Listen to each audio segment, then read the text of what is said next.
देखो सर कितना खूबसूरत जंगल है। ਇਹ ਨਾਲ ਆਬਾਦੀਆਂ 'ਚ ਇਹਨਾਂ ਨੇ ਜੰਗਲ ਜਾਣ ਬੂਝ ਕੇ ਡਿਜ਼ਾਈਨ ਕੀਤੇ ਨੇ ਸਰ ਜੀ, ਨੇਚਰ ਨੂੰ ਕਾਇਮ ਰੱਖਣ ਵਾਸਤੇ। ਇਹ ਸਦੀਆਂ ਪਹਿਲੇ ਇਹਨਾਂ ਨੂੰ ਅੱਲਾਹ ਪਾਕ ਨੇ ਹਜ਼ਰਤ ਈਸਾ अलैहिस्सलाम ਦੇ ਜ਼ਰੀਏ ਇਹਨਾਂ ਨੂੰ ਇਹ ਤਮੀਜ਼ ਦੇ ਦਿੱਤੀ ਸੀ ਕਿ ਤੁਸੀਂ ਨੇਚਰ ਦੇ ਕਿਸ ਤਰ੍ਹਾਂ ਕਰੀਬ ਰਹਿਣਾ, ਕੁਦਰਤ ਦੇ ਨਾਲ ਕਿਸ ਤਰ੍ਹਾਂ ਜੁੜ ਕੇ ਰਹਿਣਾ, ਅਤੇ ਇਹਨਾਂ ਲੋਕਾਂ ਨੇ ਉਹ ਅਪਣਾ ਲਈ। ਠੀਕ ਹੈ ਨਾ। ਇਹਨਾਂ 'ਚ ਵੀ ਹੈਗੇ ਨੇ ਜਿਹੜੇ ਪੁੱਠੇ ਰਾਹ 'ਤੇ ਚੱਲਦੇ ਨੇ, ਲੇਕਿਨ ਜਿਨ੍ਹਾਂ ਨੇ ਅਪਣਾ ਲਈ ਉਹਨਾਂ ਨੇ ਫਲ ਦੇਖੋ। ਉਹਨਾਂ ਨੂੰ ਅੱਲਾ ਨੇ ਸੋਚ ਦਿੱਤੀ, ਉਹਨਾਂ ਨੇ ਐਸੇ ਇੰਤਜ਼ਾਮ ਕਰ ਦਿੱਤੇ ਕਿ ਅੱਗੋਂ ਸਦੀਆਂ ਬਾਅਦ ਹੁਣ ਆ ਕੇ ਉਹਨਾਂ ਦਾ ਫਲ ਪੇ ਖਾਂਦੇ ਨੇ। ਇਹਨਾਂ ਦਰਖਤਾਂ ਦੀ ਵਜ੍ਹਾ ਤੋਂ ਇੱਥੋਂ ਸਭ ਤੋਂ ਕਲੀਨ ਏਅਰ ਹੁੰਦੀ। ਉਹ ਹਾਂਗਕਾਂਗ ਦੇ ਮੇਰੇ ਦੋਸਤ ਆਏ ਸੀ, ਉਹਨੇ ਲਾਇਆ, ਉਹ ਰੋਜ਼ ਨਾ ਏਅਰ ਕੁਆਲਿਟੀ ਚੈੱਕ ਕਰਦਾ ਸੀ। ਕਹਿੰਦਾ ਯਾਰ ਤੁਸੀਂ ਭਾਈ ਇੱਥੇ ਤਾਂ ਤੁਹਾਡੀ ਬੜੀ ਕਲੀਨ ਏਅਰ ਹੈ, ਔਰ ਸਾਡੇ ਮੁੰਬਈ 'ਚ ਕਹਿੰਦਾ ਦਿੱਲੀ 'ਚ 283 ਹੈ, ਤੁਹਾਡੇ ਇੱਥੇ ਸਿਰਫ 26 27 28 ਹੈ। ਅਤੇ ਮੈਂ ਕਿਹਾ ਬਈ ਉਹ ਇਹਨਾਂ ਲੋਕਾਂ ਦੇ ਕੰਮ ਦੇਖ, ਇਹਨਾਂ ਨੇ ਦਰਖਤ ਲਾਏ ਪਏ ਨੇ ਹਰ ਜਗ੍ਹਾ 'ਤੇ। ਕੋਈ ਜਗ੍ਹਾ ਮੈਂ ਖਾਲੀ ਨਹੀਂ ਦੇਖੀ ਜਹਾਨ ਸਾਹਿਬ ਇਹਨਾਂ ਦੀ, ਕਿ ਜਿੱਥੇ ਹੁਣ ਇਹ ਤੁਰਦਾ ਵੀ ਜਾ ਰਿਹਾ ਨਾਲ ਇਹਨਾਂ ਦੇ ਸਬਜ਼ਾ ਲੱਗਾ ਆ, ਦਰਖਤ ਲੱਗੇ ਨੇ।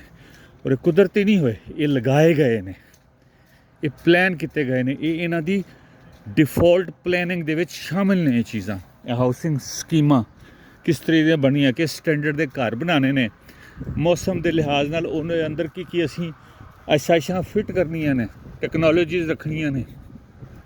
ਸਾਡੀ ਤਰ੍ਹਾਂ ਨਹੀਂ ਹੈ ਗਧਿਆਂ ਤਰ੍ਹਾਂ, ਜਿੱਥੇ ਦੇਖਿਆ ਟਾਊਨ ਕੱਟ ਛੜਿਆ, ਗਧਿਆਂ ਤਰ੍ਹਾਂ ਖੁੱਡੇ ਬਣਾ ਦਿੱਤੇ ਅਤੇ ਉਹਦੇ ਵਿੱਚ ਧੁੰਨ ਦਿੱਤੇ ਬੰਦੇ।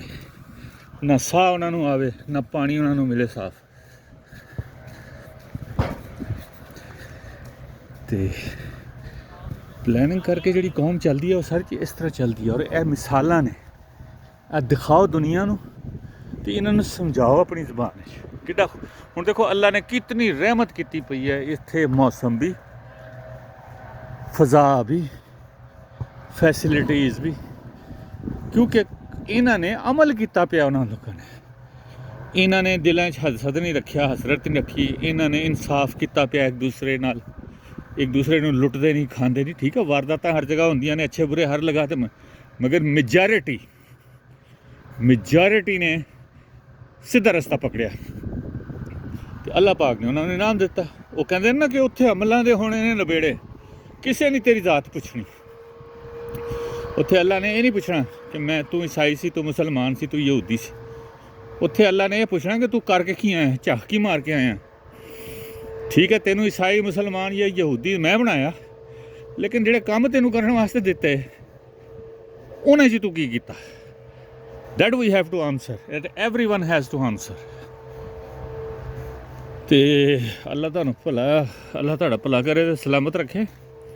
ਇਹ ਚੀਜ਼ਾਂ ਸਮਝਾਇਆ ਕਰੋ ਇਸ ਮੁਨੀਰੇ ਮਿਸਤਰੀ ਨੂੰ, ਗੋ ਕੇ ਇਸ ਗਧੇ ਨੂੰ ਸਮਝ ਆਣੀ ਨਹੀਂ, ਲੇਕਿਨ ਉਹ ਅੱਲਾ ਹੈ, ਜਾਣਦਾ। ਹੋ ਸਕਦਾ ਉਸ ਖੋਤੇ ਦੇ ਬੱਚੇ ਨੂੰ ਕੋਈ ਤੁਹਾਡੀ ਜਾਂ ਮੇਰੀ ਲੱਗੀ ਚੰਡ ਝੁੰਝਣਾ ਆ ਜਾਵੇ ਅਤੇ ਉਹਨੂੰ ਅਕਲ ਆ ਜਾਵੇ, ਅਤੇ ਬਾਕੀਆਂ ਨੂੰ ਵੀ ਅਕਲ ਆਵੇ। ਇਹ ਦੇਖੋ ਕਿੰਨਾ ਪਿਆਰਾ ਮੌਸਮ ਜੇ, ਔਰ ਮੈਂ ਤੁਹਾਡੀ ਤਰ੍ਹਾਂ ਇੰਜੋਏ ਕਰ ਰਿਹਾ। ਅਲਹਮਦੁਲਿਲਾ।